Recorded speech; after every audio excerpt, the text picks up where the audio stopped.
Naomba nikuletee maelekezo kadhaa ambayo ametupatia Baba. Amen. Julai 18 Baba alitoa tangazo rasmi la kufunguliwa kwa dirisha la Depo. Depo ni shule maalum ya huduma ambayo huwa ina watumishi wa Mungu kutoka maeneo mbalimbali wanakuja kwa ajili ya kuchongwa na kutengenezwa kwa ajili ya ule utumishi ambao Mungu ameweka. Na kwa awamu hii Depo imekusanya watumishi wa Mungu wengi. Wengine wana huduma zao, lakini pia wengine wamekuja hapa kwa ajili ya kutengenezwa ili waweze kuaminiwa na majukumu mengi ambayo watakuwa nayo ya utumishi wa Mungu.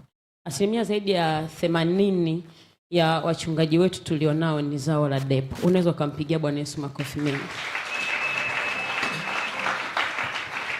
Hii ni kukuthibitishia kwamba mchungaji wako anayekubariki aliwahi kupita hapa akaandaliwa na anakufaa huko uliko.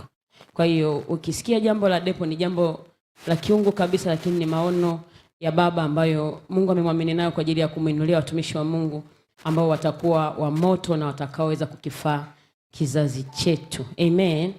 Na kwa awamu hii kuanzia ile Julai 18 na 19 na 20 na kuendelea tuliweza kupokea watumishi wa Mungu kutoka mikoa mbalimbali wapatao 35 sasa. 35. Na tumeishi nao hapa sasa, imefika kama wiki 2 hivi na tunaelekea wiki ya 3. Kwa kweli imekuwa ni shule nzuri, shule kubwa kweli kweli. Imekuwa na nidhamu nyingi ambazo lengo ni kujenga wale watu ambao Baba amewakusudia kutoka hapa. Baba anataka kizazi cha moto, watu ambao watakuwa kama wale dubu ambao walikuwa wanafungwa na Samsoni, ili wakienda huko wakaiwashe dunia yao.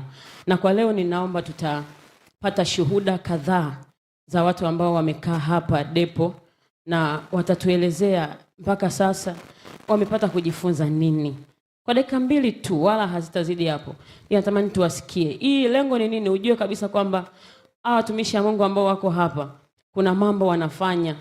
Hawajatoka tu huko walikotoka kwa sababu hawana vyeti, kwa sababu sijui wamewahi kufanya biashara zikakataa, kama ule utumishi wa zamani unakuambia hey, cheti chako cha form 4 kina 0, cheti chako cha chuo sijawahi enda. Wanasema basi jaribu uinjilisti. Yaani ilikuwa inaonekana kama vile uinjilisti sasa ndio option ya vilaza na watu wasio na mwelekeo wa maisha, kitu ambacho sio kweli. Lakini utagundua hawa watu, kuna watu wametoka vioni kabisa. Kwa kuna mtu ametoka hapa ana degree yake, lakini amefanya maamuzi ya kwamba mimi nimejua ya kwamba Bwana ameniita majira haya na nimekubali kukaa chini, kuchongwa na kutengenezwa kwa ajili ya kuweza kumfaa Bwana. Amen. Nitakuwa nawaita watatu, watakuwa wanataja majina yao na wataelezea yale ambayo wameweza kujifunza. Wamekuwa ni mashahidi, muda wa kulala umepungua sana hapa. Ratiba zimekuwa ni nyingi. Kwa hiyo huo uwekezaji haujawa bure. Ndani ya hizi wiki 2 wana mengi ya kutusimulia. Mengi sana. Amen.